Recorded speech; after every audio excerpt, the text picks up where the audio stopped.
Donc, on se propose ce soir de regarder, avec quelques introductions au livre, quelques théologiens dont il est question dans ce livre. Ce livre, donc, Évangile et culture, nous parle de différentes perspectives sur la théologie, la manière dont elle se construit dans des contextes variés. Et on va en donner des éléments généraux, mais aussi pour un petit peu rentrer dans la matière du livre, dans cette diversité qu'il nous propose, quelques éléments plus particuliers avec 3 présentations d'auteurs d'Amérique du Nord, d'Amérique du Sud et d'Afrique. On aurait aimé aussi vous présenter un auteur originaire d'Asie, mais les 2 personnes qui ont travaillé spécifiquement sur des auteurs asiatiques n'étaient pas disponibles ce soir. Donc, ça restera à découvrir dans le livre. Et donc, vous allez voir dans cette soirée qu'on va ébaucher vraiment le contenu de ce livre, évidemment. Le livre fait plus de 450 pages et on va faire tenir ça dans une seule heure. C'est juste pour vous mettre l'eau à la bouche. Et le livre lui-même, dans ses 450 pages, ne fait que mettre l'eau à la bouche. Si vous le lisez, vous le verrez. Mais donc voilà, bienvenue vraiment à chacun pour ce moment. Et puis, on va laisser tout de suite la parole à celui qui a conduit la rédaction de ce livre. C'est Agnès Vier. Alors, merci Léo et bonjour à tous. C'est un grand plaisir de vous revoir. Ça fait pour quelques années qu'on ne s'est plus vu, pour d'autres quelques mois.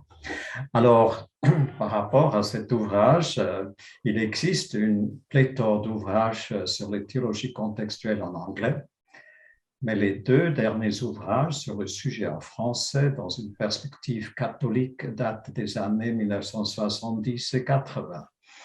Il fallait donc combler cette lacune.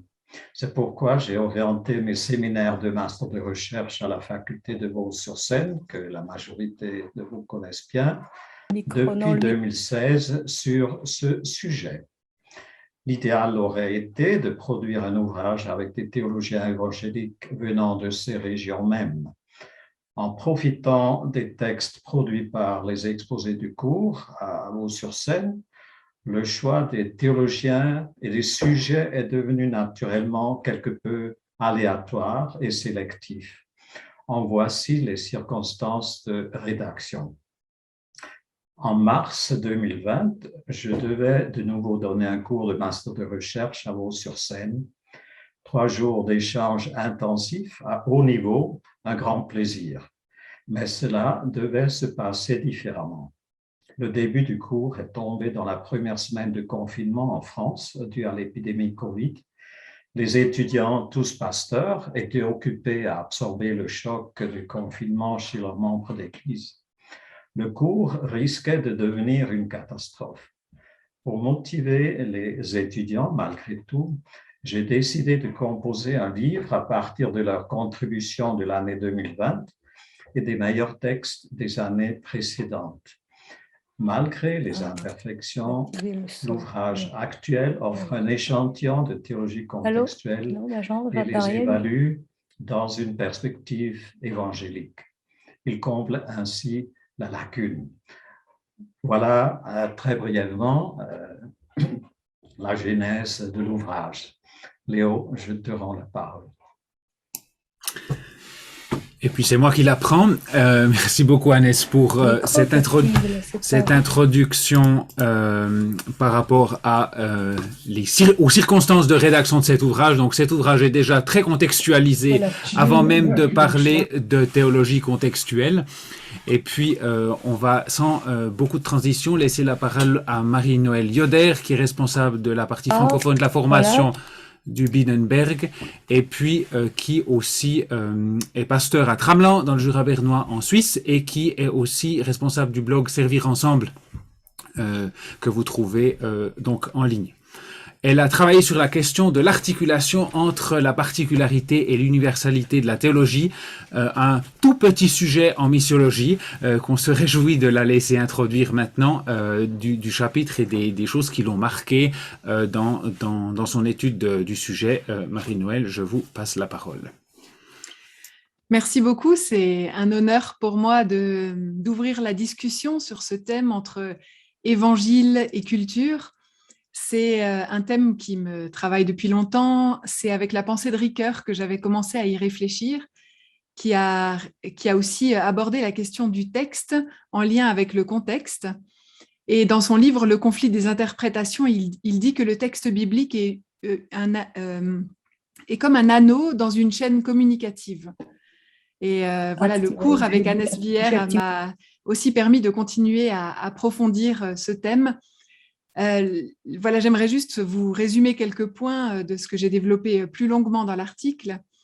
Le rôle du texte biblique, c'est de communiquer l'essentiel à partir d'un monde dans lequel s'est vécue une expérience vers un autre monde dans un contexte différent pour qu'il devienne à son tour parole vivante et que se produise l'expérience de la rencontre avec Dieu. Donc, il y a là un déplacement, un voyage qui se fait entre le contexte d'origine, ou les contextes d'origine souvent, et le contexte actuel. Mais il y a un rapport entre ces deux mondes, Dieu, bien sûr, qui était là et qui est encore là, mais aussi l'humanité blessée, guérie, en recherche de la volonté de Dieu. Donc, ce voyage, il se fait entre les cultures, et on va y arriver, mais il se fait déjà entre la culture de la Bible et la culture actuelle. L'Esprit de Dieu est le garant de l'unité entre ces deux mondes. Et puis, Dieu, évidemment, était présent déjà dans la situation initiale. Il a inspiré les auteurs de la Bible qui ont mis par écrit ce qu'ils ont reçu dans leur contexte pour que les premiers destinataires le reçoivent dans le leur. Écoute, Jean-Jacques, je l'ai fait. Donc, on voit là qu'il y a tout un voyage que le texte fait déjà avant même qu'on parle d'interculturalité ou de contextualisation. Beaucoup plus tard, nous le recevons aujourd'hui, ce texte, et il y a encore des déplacements qui se font et qui nous permettent aussi de continuer à être en chemin et en dialogue avec le texte. Seulement voilà, notre théologie occidentale, ces pensées universelles, pendant les siècles passés, elle a été formulée essentiellement par des hommes occidentaux dans le contexte occidental. Et cette approche qui traduit un ethnocentrisme et un esprit de supériorité qu'on reconnaît aujourd'hui comme problématique a ouvert de nouvelles perspectives. Puisque ce monopole de la pensée théologique traduit une forme de colonisation de la pensée. Et les nouvelles perspectives qui sont ouvertes, c'est vraiment pour la théologie occidentale d'être en dialogue avec d'autres théologies qui émergent dans d'autres contextes et qui ont peut-être aussi qui ont d'autres formulations avec lesquelles on peut rentrer en dialogue en tant que vis-à-vis. Alors cette émergence des nouvelles théologies a aussi eu lieu grâce aux frères et sœurs théologiens du Sud, des missiologues, et on a remarqué ensemble, et je crois que ça c'est une belle découverte de cette rencontre, que si l'événement initial reporté dans la Bible est le même, si les auteurs bibliques sont les mêmes et que le texte est le même, il doit pourtant être interprété dans une variété de contextes. Parce que le contexte est le lieu où le texte biblique doit devenir parole vivante. Le texte doit donc être interprété dans un contexte. Quand je parle d'interprétation, elle se joue sur 3 plans.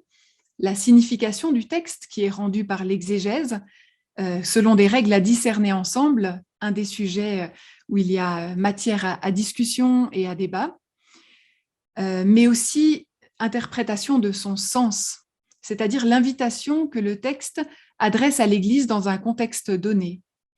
Et enfin, 3e point, 3e forme d'interprétation, une interprétation au sens théâtral, c'est-à-dire une mise en pratique d'une manière ou d'une autre de ce qui est compris et véhiculé par le texte.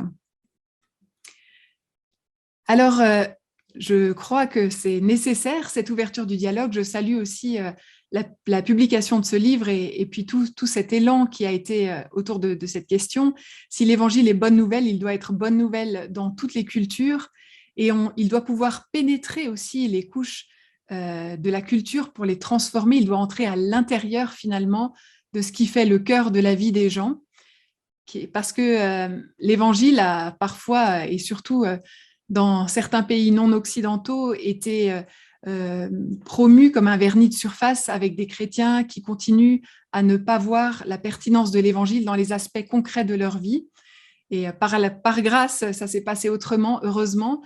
Mais aujourd'hui, il y a vraiment une volonté consciente d'avancer et de pouvoir interpréter le texte ensemble. Il y a différentes manières de penser le rapport entre Bible et culture. Ce que nous voyons dans la Bible, c'est que l'apôtre Paul affirme à la fois certains aspects de la culture, il reprend certains éléments, il reprend les codes, les symboles pour interpeller, et en même temps, il relativise ou bien il transforme certains aspects culturels à la lumière de ce qui s'est passé en Christ.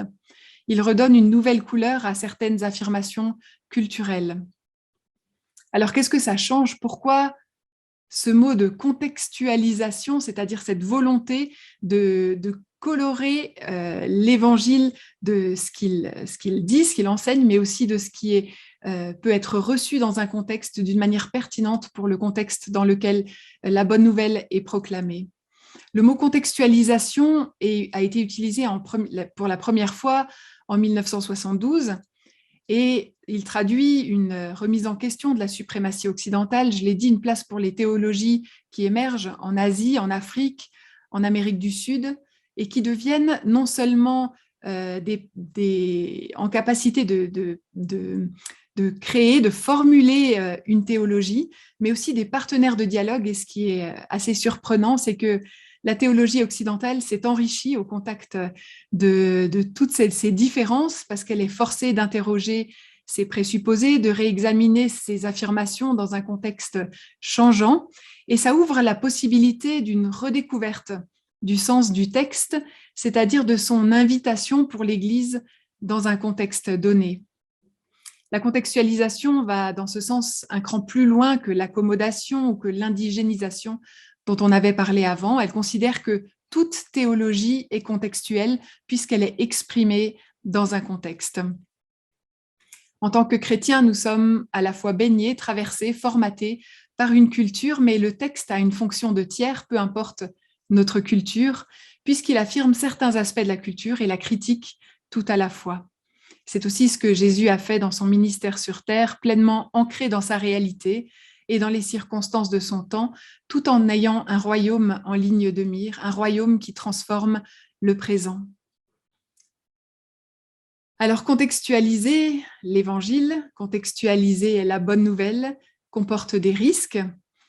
Il y a une distinction qui est faite entre la bonne nouvelle qui est universelle et les théologies, c'est-à-dire les formulations de tous les aspects de la théologie qui sont construits dans des contextes. Donc, il y a là un champ de débat et de discussion.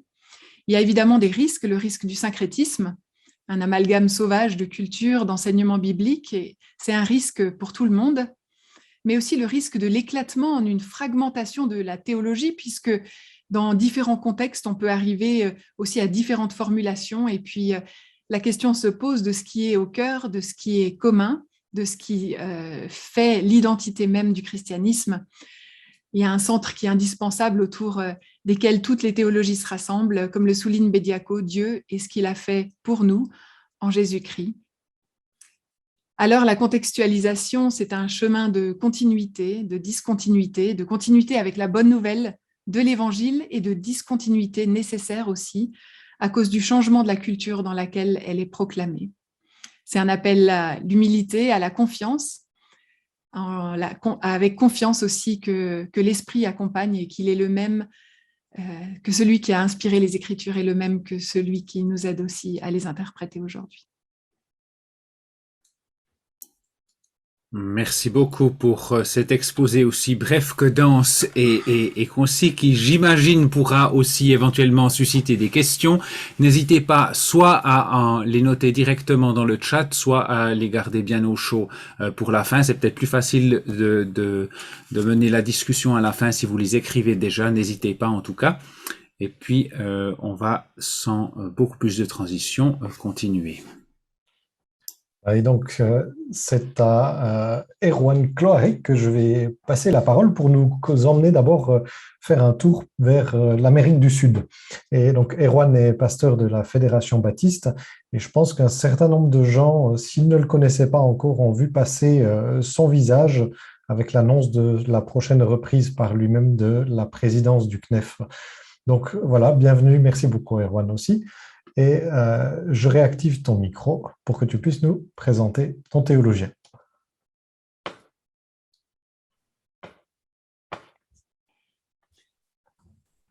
Voilà, bonsoir à chacun. Alors, dans le cadre de ce master de recherche, effectivement, quand j'ai vu cette thématique de la théologie de la libération et cet auteur phare, Gutiérrez, j'ai sauté à pieds joints dessus. C'est une théologie qui m'appelait, qui me séduisait, mais que je ne connaissais pas vraiment. Donc, j'y suis allé et j'ai découvert beaucoup de richesses. Alors, Gustavo Gutiérrez est considéré par beaucoup comme le père de la théologie de la libération. La publication de son livre sur lequel j'ai travaillé essentiellement, Théologie de la libération, sorti en 1971, a été traduit dans une vingtaine de langues et a fait effectivement date et va contribuer largement à la diffusion de cette pensée à l'échelle internationale. Pour le situer rapidement, son contexte, son histoire, l'occasion de cette théologie, Gutiérrez est né en 1928 au Pérou, après des études de philosophie, de psychologie et de théologie à Lyon, Cocorico. Il sera ordonné prêtre en 1959 et c'est alors à son retour au pays, alors qu'il est nommé vicaire d'une paroisse d'un quartier pauvre de Lima, qu'il va vivre une expérience spirituelle forte, un choc spirituel profond au contact de la misère qui sévit dans les bidonvilles des banlieues de Lima, ces pauvres qu'il va servir. D'une manière globale, les sociétés d'Amérique du Sud, à ce moment-là, sont traversées par des tensions socio-économiques, politiques très fortes, des clivages marqués. Et dans ce contexte, l'Église catholique, pour l'essentiel, dominante, va se positionner majoritairement du côté des classes dirigeantes du néolibéralisme, confiant dans sa capacité au néolibéralisme à développer économiquement et socialement le pays. Et Gutiérrez, quant à lui, contre sa hiérarchie, va choisir de prendre le parti des pauvres, comme il le dira, dans une veine marxiste assez marquée.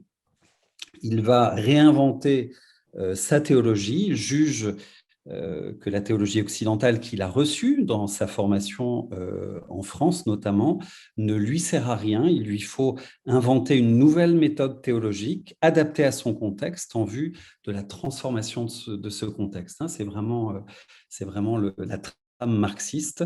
La théologie occidentale qu'il considère comme trop érudite, contemplative, est l'expression pour lui du monde des puissants. Il est nécessaire d'inventer donc une théologie libératrice efficace pour la libération des pauvres, une théologie de l'action. Cette théologie de la libération à laquelle il consacrera sa vie se présente, je cite, comme une théologie qui ne se limite pas à penser le monde, mais à le transformer. L'objectif final étant ce qu'il appelle l'avènement de l'homme nouveau et la fondation d'une société nouvelle, ici et maintenant. En résumé, et le temps me contraint à aller très vite, pour Gutiérrez, le salut doit se vivre donc ici, maintenant, par tous, pour tous, et les catégories classiques de la théologie chrétienne, du péché, de la rédemption, sont suspectées pour l'auteur de nourrir une compréhension moralisante de l'Évangile et une spiritualité d'évasion de ce monde. La question du salut des infidèles, des incroyants est pour lui dépassée. La question aujourd'hui pertinente est celle du salut de tous les hommes, dans le sens, et c'est un thème qu'on va retrouver pour ceux qui sont en dialogue avec ces milieux-là, dans toute la théologie œcuménique, le sens de l'humanisation du monde, de l'avènement du shalom, de la libération des structures d'oppression. Alors bien sûr, il y aurait beaucoup de choses à redire en tant qu'évangélique sur cette théologie, sur sa théologie du salut. Les écarts théologiques sont considérables. Si vous vous plongez dans cette pensée, ça nous déplace, ça nous déroute effectivement. Il y a matière en tout cas à débattre. Mais l'interpellation, ce que j'ai découvert, et j'ai trouvé ça assez saisissant, que nous adresse Gutiérrez et les théologiens de la libération d'une manière générale au sujet de la responsabilité sociale de l'Église, quant aux implications sociopolitiques de la foi chrétienne, a été assez décisif salutaire, sans mauvais jeu de mots, pour le monde évangélique. C'est quelque chose que je ne savais pas, que je ne mesurais pas, qu'on ne dit sans doute pas assez, mais c'est voilà, sans doute grâce à ces théologiens-là que le monde évangélique, sur ces questions-là, en est là où il en est aujourd'hui, que le mouvement de Lausanne a pu avancer sur ces réflexions, sur ces thématiques-là, et principalement par deux théologiens, pour faire l'histoire très courtement, et je m'en arrêterai là, deux théologiens sud-américains, ces noms vous disent sans doute quelque chose, René Padilla et Samuel Escobar, qui étaient eux-mêmes marqués dans ces années-là par leur contexte, dans leur contexte par cette urgence sociale, en dialogue avec les théologiens de la libération, vont avoir une influence décisive dans la rédaction du texte des mouvements de Lausanne sur ces thématiques-là. Daniel Hillion le rapporte dans un article des Cahiers de l'école pastorale sur le leadership qu'ils ont exercé sur le mouvement évangélique mondial, à l'écoute précisément de Gutiérrez et des autres théologiens de la libération. Simplement, lors du congrès du Cap, Samuel Escobar, qui faisait partie du comité chargé de la rédaction de la déclaration de Lausanne, va pousser dans le sens, va indiquer que beaucoup de personnes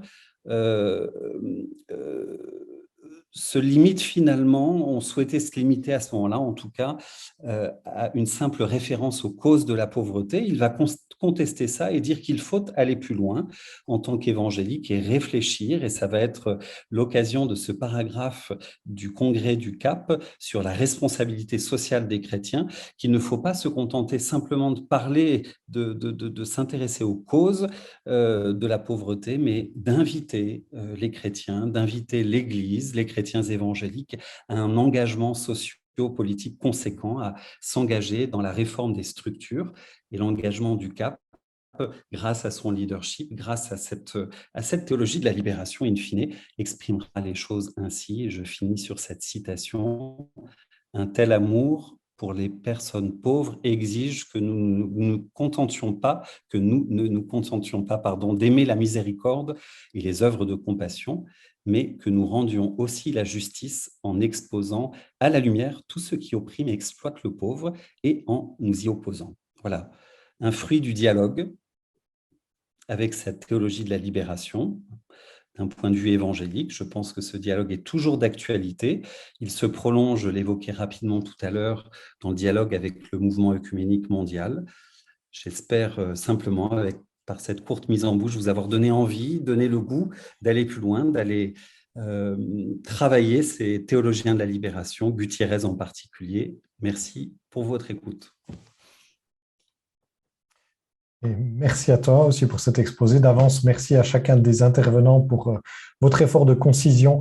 Le temps est très limité pour dire beaucoup de choses. Il y a vraiment énormément à partager. Et donc, sur ce, je laisse tout de suite la parole à notre intervenant suivant, qui est Julien Coffinet, qui est pasteur dans l'Église protestante unie de France. A eu le plaisir de vivre ce CR il y a quelques années. Et donc, il va lui nous emmener du côté de l'Afrique. Je te laisse la parole, Julien. Bonjour à tous. J'ai l'impression que j'ai quelques soucis de connexion. J'espère que vous me captez bien. Ça va? Ok, j'espère que ça continuera. Je vous remercie de me donner la parole suite à cet exposé que j'ai fait sur Kamana. Moi, je fais partie de la promo 2016, comme disait Annès, là. Donc, ça fait il y a longtemps. Et donc, je me suis replongé un peu à la fois dans le texte de l'époque, le texte que j'avais rédigé, puis dans les bouquins de Kamana pour préparer cette petite soirée. Et en fait, en vérité, je me suis fait le reproche de ne pas avoir suffisamment rendu justice à Kamana il y a 5 ans. En le relisant, je me suis dit que voilà, j'étais passé à côté de certaines de ses richesses. Voilà, c'est la vie. Alors, qui est Kamana? Donc, c'est un théologien congolais qui est décédé cet été du Covid. Sinon, en fait, on aurait fêté son anniversaire aujourd'hui, 3 novembre 1953. Voilà. Alors, il vient d'une famille catholique. Il a grandi un peu dans cette éducation catholique, petit séminaire, faculté jésuite, puis faculté de théologie à Kinshasa. Et il est arrivé en Europe pour faire des études de philo à Bruxelles et de théologie à l'université de Strasbourg. Voilà, donc, il est plutôt dans cette culture. Après, il a été pasteur dans l'église luthérienne d'Alsace, puis dans l'église réformée en Centrafrique, pour son parcours un peu. Voilà. Ce qui est remarquable chez Kamala, c'est son caractère interdisciplinaire, sa grosse culture. Il va et vient entre la critique littéraire et poétique, déjà dans ses années au Congo. Il faisait de la critique littéraire des poètes français. Il navigue aussi dans la philosophie, l'éthique, la théologie, etc. Il cite beaucoup d'auteurs dans ses ouvrages, des Africains, des Européens. Il les cite avec… en fait, c'est assez agréable parce qu'il décrit leurs pensées de manière assez objective et il les critique qu'après, éventuellement, qu'après les avoir bien décrits. Donc, c'est assez agréable parce qu'il a vraiment ce souci d'objectivité, de vérité avec les auteurs. Même quand il est en contradiction avec eux, il est honnête dans sa présentation. Son projet intellectuel majeur, c'est l'ambition d'élaborer une théologie qu'il appelle une théologie de la reconstruction pour l'Afrique. Le mot ne vient pas de lui, ça vient d'une conférence d'église africaine, mais c'est comme ça que sa théologie sera vraiment appelée, que lui, il l'appellera théologie de la reconstruction. Sa théologie de la reconstruction, elle s'appuie d'abord sur une analyse critique des théologies africaines en présence. C'est là qu'on voit sa culture. De par son histoire et sa formation, c'est un théologien œcuménique, au sens où il commente surtout des catholiques et des protestants luthéro-réformés classiques. Il pense d'abord avec ses théologiens traditionnels et il montre quand même de la compréhension pour les milieux évangéliques. J'ai retrouvé des pages où il parle des évangéliques en les décrivant avec les forces que les théologiens évangéliques et les mouvements de réveil apportent à l'Afrique. Il est généreux pour décrire leurs forces, pour décrire toute l'énergie spirituelle et intellectuelle qu'ils apportent. Et en même temps, il les critique aussi. Voilà. Et il fera partie de ces théologiens qui appelleront vraiment à un dialogue entre les catholiques et les évangéliques. Il connaît aussi, bien sûr, et il décrit les théologies, ce qu'il appelle parachrétiennes. Et donc, c'est des mouvements prophétiques très marginaux d'un point de vue de la doctrine chrétienne et en même temps qui ont beaucoup d'influence, qui naissent comme ça de manière un peu spontanée, qui sont très difficiles à décrire parce qu'ils n'ont pas de présentation systématique. Mais il en parle et il essaye de les classifier. C'est presque un travail de sociologue en fait qu'il fait. C'est vraiment intéressant. Il parle aussi évidemment des religions africaines, anciennes, modernes. Voilà. Alors, son projet théologique de la reconstruction, ça s'appuie sur les deux courants majeurs de la théologie africaine de son époque, en tout cas dans les milieux œcuméniques. La théologie de l'identité, qui ressemble à des formes de concordisme, qui ressemble peut-être aussi à la théologie des pierres d'attente. Voilà. Et lui, il en parle de manière critique en parlant d'un badigeonnage culturel. Et puis le deuxième axe, c'est évidemment la théologie de la libération. Alors, ce n'est pas celle de Gutiérrez, mais c'est celle de Jean-Marc Ella en Afrique qui est très influente. Voilà. Connaisseur et respectueux de ces deux courants, il ambitionne de les dépasser pour offrir à l'Afrique une pensée du Christ en contexte africain avec des conséquences éthiques et politiques très concrètes. Et son champ d'investigation, c'est celui de la pensée africaine et de ses représentations, ses mythes sous-jacents, sa conception du monde. Et son travail, je trouve à le lire qu'il est presque psychanalytique parfois. Il parlera parfois d'un imaginaire malade pour parler de la vision du monde africaine. Il en traque les conséquences à travers notamment la détresse du langage que nous tenons sur nous-mêmes. Il parle du langage que les Africains ont sur l'Afrique elle-même, la détresse du langage que nous tenons sur nous-mêmes et sur notre destin, et les blocages du fonctionnement de tous les secteurs fondamentaux de la vie sociale. À l'aide d'outils philosophiques, en particulier Hannah Arendt, donc là il revient aux outils européens, à ses études strasbourgeoises peut-être, et d'autres philosophes herméneutiques, il va décortiquer l'imaginaire africain pour en faire ressortir les raisons profondes de la crise africaine. Une fois le diagnostic posé, il s'appuiera sur la figure du Christ comme remède et souffle de lucidité, de courage et de créativité pour sortir du système religieux établi et pour répondre aux défis cruciaux du champ non religieux où le Messie serait une force publique, profane, d'action et de transformation. Là, je le citais. Du coup, c'est un Christ, c'est souvent plus ce que le Christ symbolise ou ce que le Christ déploie comme force, comme énergie, que la personne historique de Jésus-Christ. Voilà.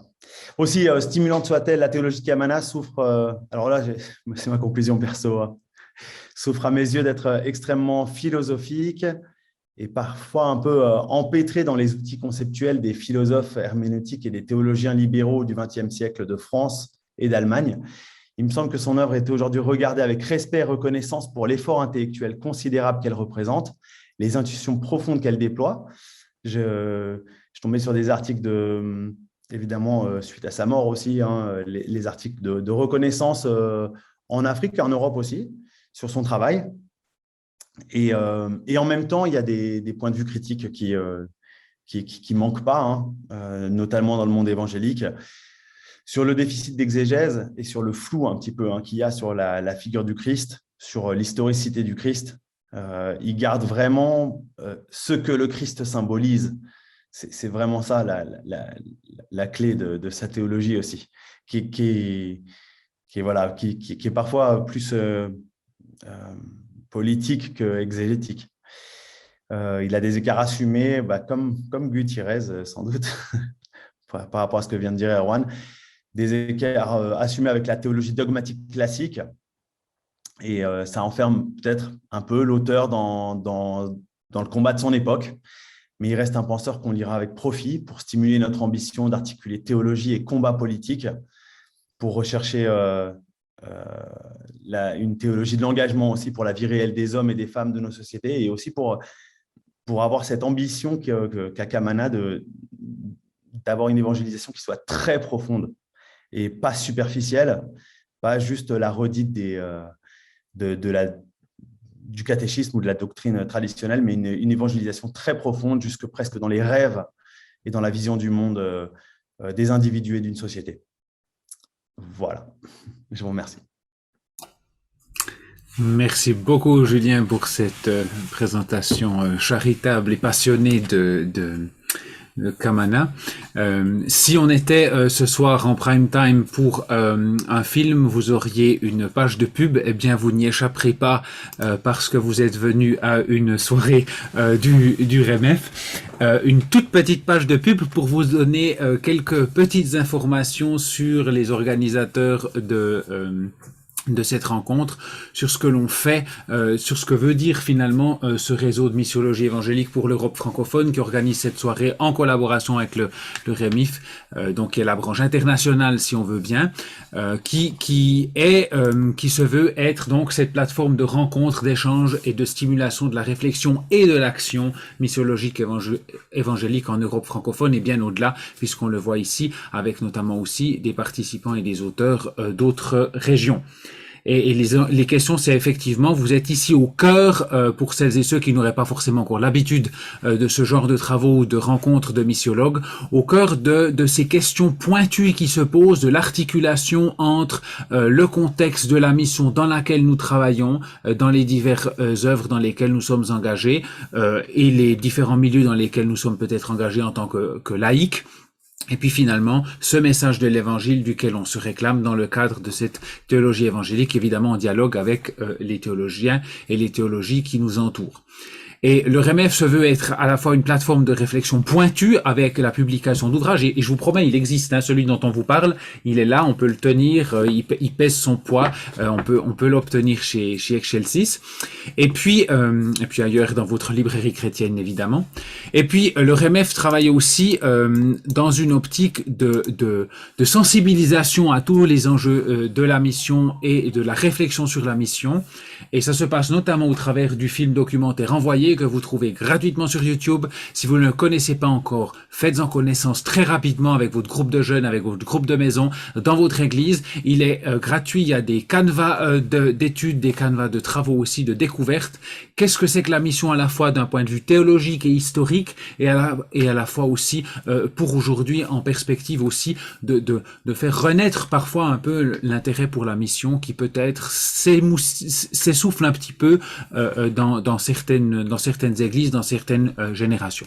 Donc voilà, des outils, et il y en a d'autres, et évidemment, les missiologues aiment lire les livres, et je passe la parole à Léo Lehmann pour les éditions du REMEF.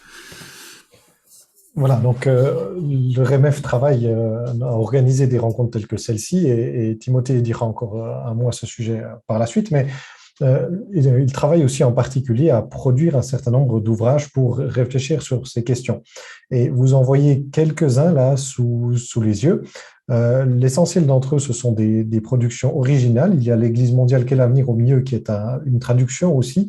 Donc on travaille sur ces deux fronts pour présenter vraiment de la matière à la réflexion missiologique sur la manière dont nous pouvons amener l'Évangile dans les différents contextes où nous nous trouvons. Et alors, à la slide suivante, vous allez voir un livre qui ne vient pas de paraître. Il va paraître dans quelques semaines.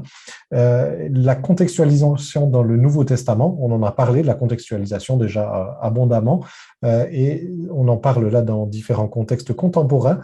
Ce livre de Dean Fleming s'attache à montrer de quelle manière les auteurs du Nouveau Testament travaillent eux aussi à contextualiser la vérité de l'Évangile pour leurs contemporains.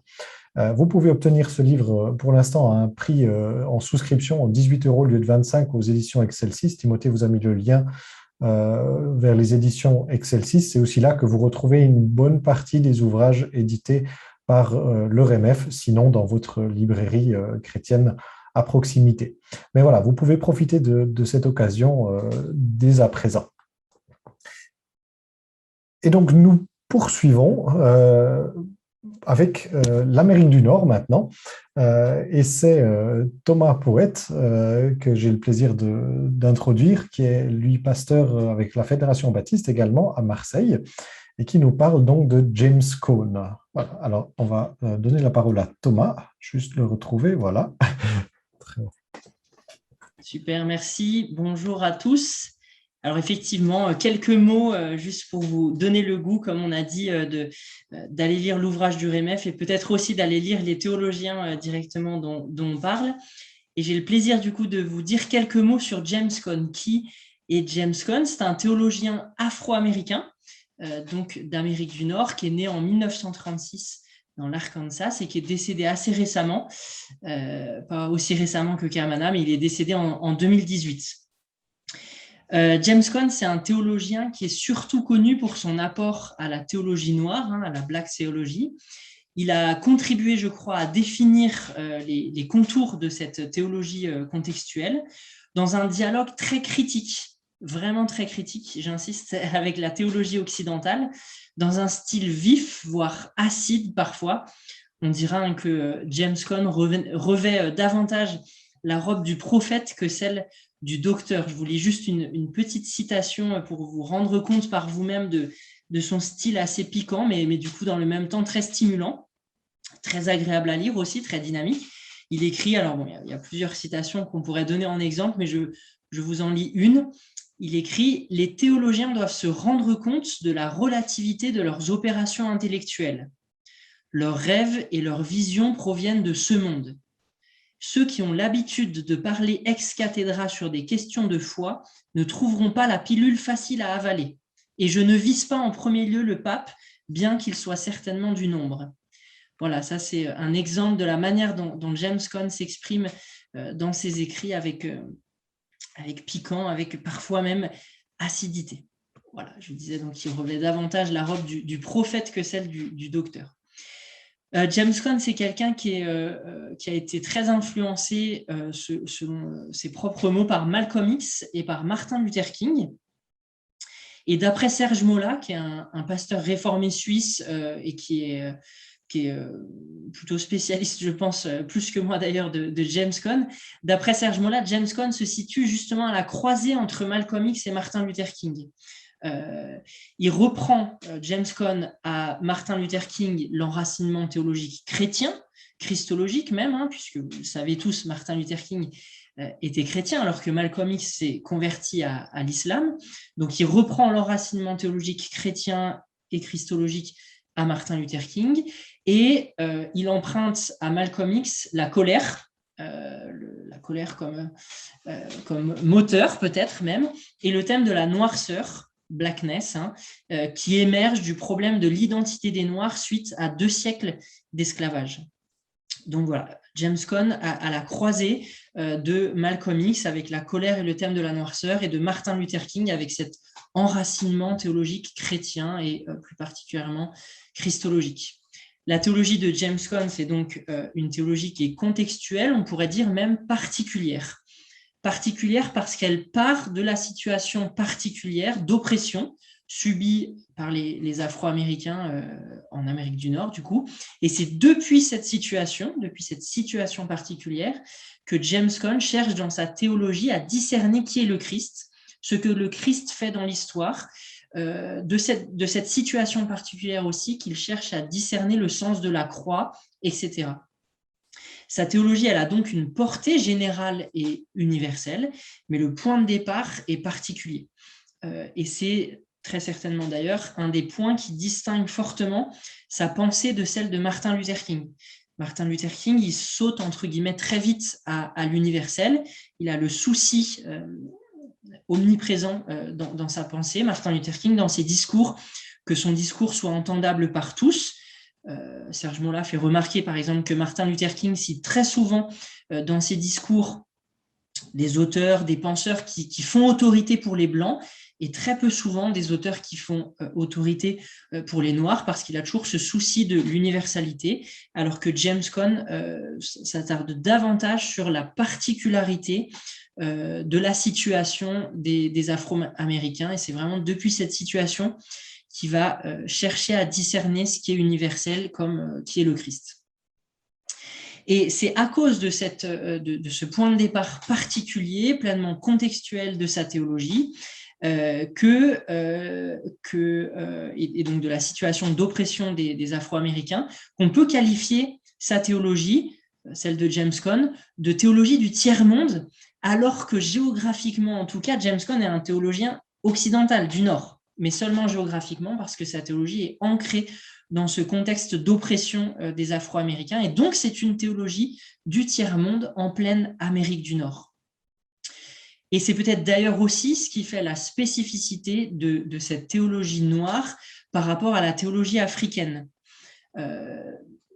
Peut-être on peut en rediscuter après, parce que ça dépend un peu des théologiens dont on parle, mais j'ai l'impression qu'il y a dans la théologie noire africaine un souci de recouvrer une culture africaine qui a été déformée, voire niée, voire oubliée par la colonisation. Dans la théologie noire nord-américaine, notamment celle de James Cone, on ne va pas avoir ce souci de recouvrer une culture qui a été perdue ou déformée, mais les questions qui vont motiver cette théologie vont être plutôt les suivantes. Par exemple, comment concilier la souveraineté de Dieu et la douleur de l'esclavage, ou encore comment concilier la libération opérée par Christ à la croix et l'asservissement des Noirs par les Blancs.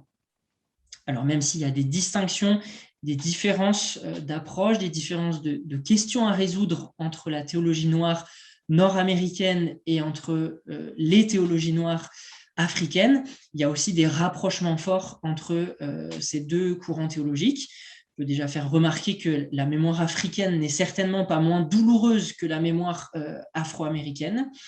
Et ces deux courants théologiques se sont fécondés l'un l'autre. James Cone a lui-même été influencé par les théologies noires africaines, après s'être rendu physiquement sur le sol africain dans les années 70.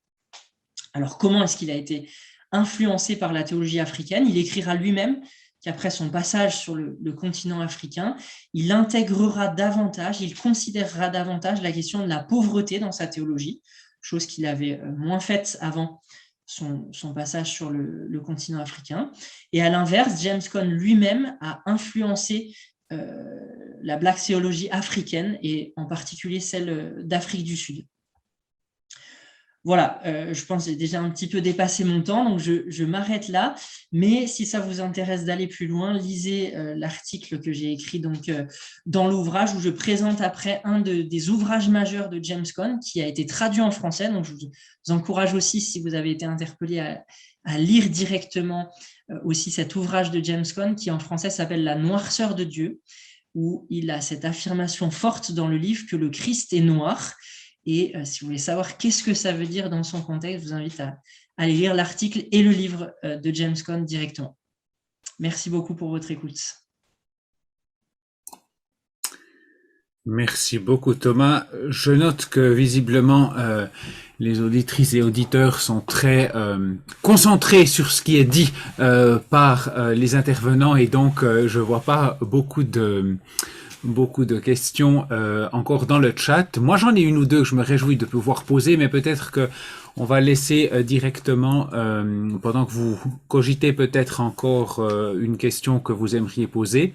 Je vais laisser la parole au professeur Atido qui nous rejoint de la République démocratique du Congo. Il est recteur de l'université Shalom de Bunia et puis il est aussi professeur de missiologie. Et donc je lui laisse la parole pour quelques mots de conclusion sur le sujet Évangile et culture. On réactive votre micro, professeur Atido. Vous avez la parole.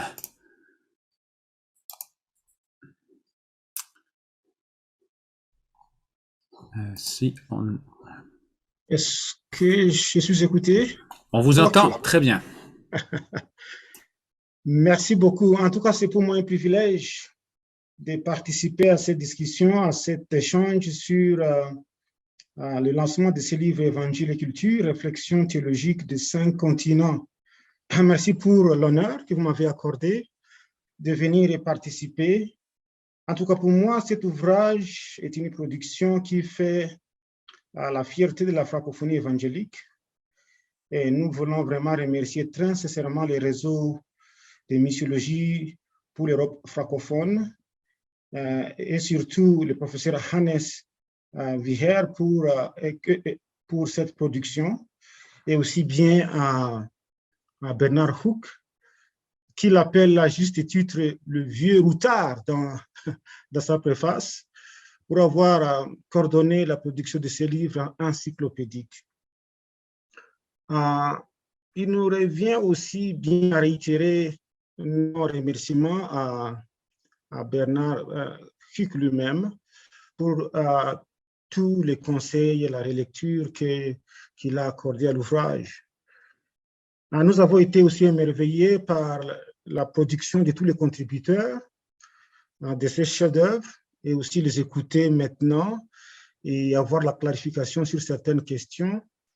Et nous voulons peut-être citer ici normalement tous ceux qui ont contribué, Bernard Huck, Marie-Noël Yonder, Gustavo Gutierrez, Erwan Cloarec, Mathieu Gangloff, Timotheus Sédé, Colin Jennings, Julien Coffinet, Marc Desclaude Dur, Cindy Lutti, Jonathan Jaouté, Ya Daouli, Chainan, Thomas Poeté, Alexandre Nussbaumer. Vous voyez très bien que même la prononciation de ces noms est assez bien compliquée, difficile. Et ceci traduit à mon sens déjà la richesse et les valeurs éclectiques que nous avons dans cet ouvrage. Effectivement, ces auteurs permettent aux différents lecteurs de naviguer dans les théologies de nos 5 continents concernés, à savoir l'Amérique latine, l'Amérique du Nord, l'Europe, l'Afrique et l'Asie. Et j'ai beaucoup appris à travers les quelques présentations que nous avons eues tout à l'heure également. Leurs restitutions permettent, à mon sens, de découvrir les richesses immenses de réflexions contextuelles sur Dieu et son œuvre parmi nous, les hommes, dans vraiment de diverses perspectives.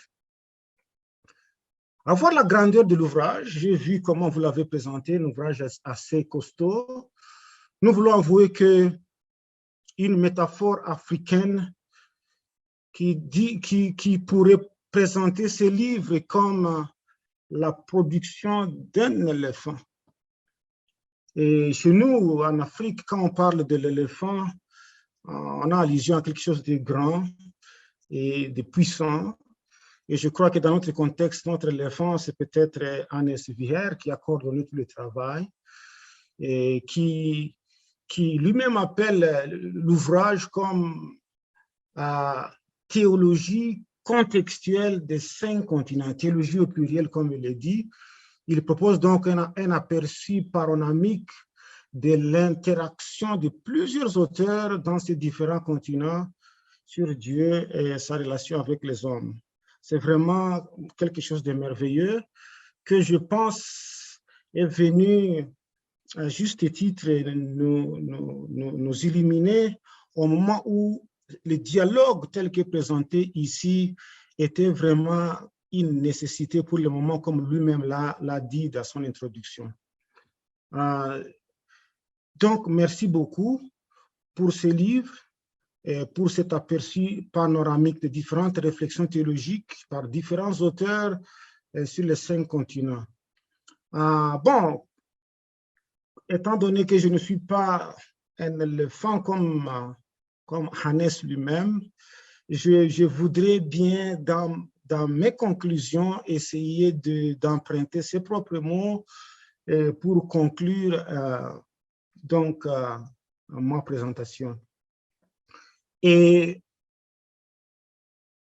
Bernard Huck, en présentant la préface du livre, nous a invités à ne pas penser seul, ni pour les autres, prendre connaissance des problèmes vécus au quotidien par ceux qui les vivent, les écouter, découvrir leurs solutions, même partielles et provisoires, y réfléchir avec bienveillance et ouverture, tout en réaffirmant ensemble nos convictions évangéliques.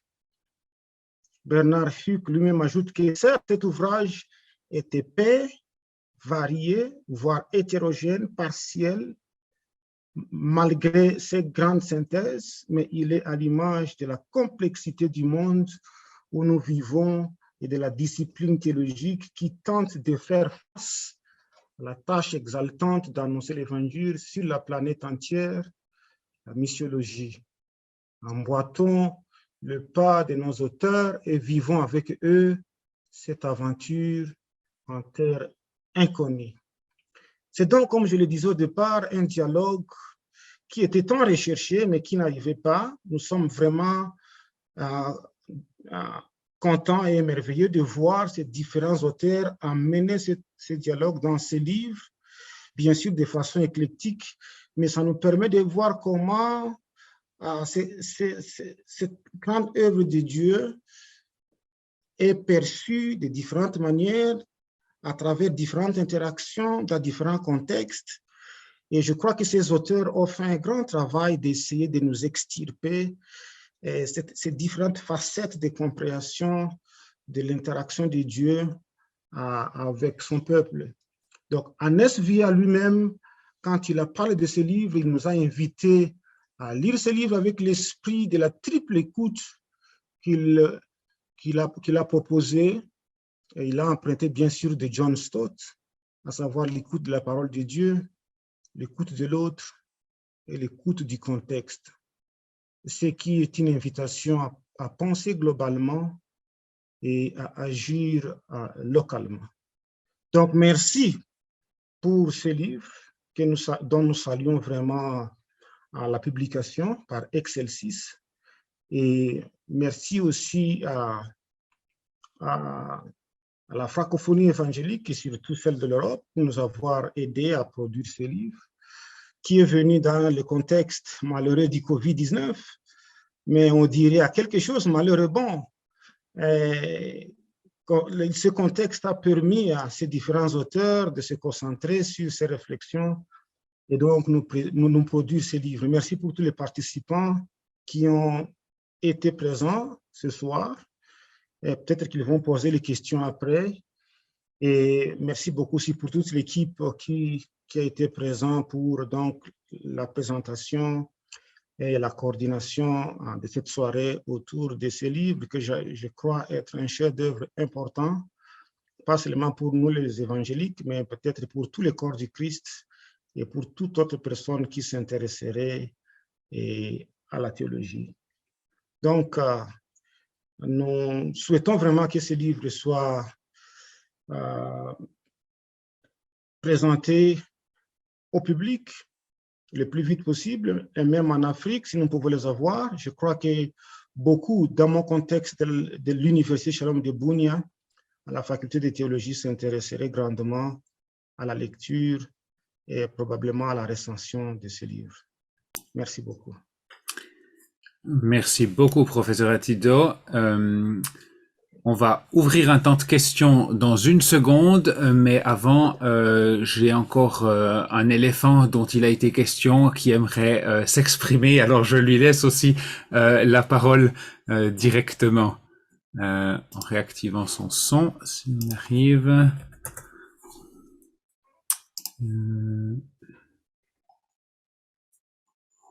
Voilà. Merci Timothée, l'éléphant s'identifie. J'aimerais juste profiter de cette soirée de remercier à tous les auteurs. Je vois que plusieurs sont là, même qui ne parlent pas ce soir. C'est pas toujours facile d'ouvrir un texte à d'autres pour être critiqué par après. Et les auteurs que vous voyez intégrés dans le livre, les autres aussi qui ont suivi le séminaire de master de recherche avec moi, se sont ouverts pour être critiqués par les autres pour après améliorer la qualité de leur texte. Et je vous remercie à vous tous pour cette humilité, pour cette disponibilité et pour cette disponibilité à produire de la qualité. Je suis très content de vous revoir, que Dieu vous bénisse et merci à Timothée pour cette petite parole qu'il a accordée à l'éléphant. Merci beaucoup.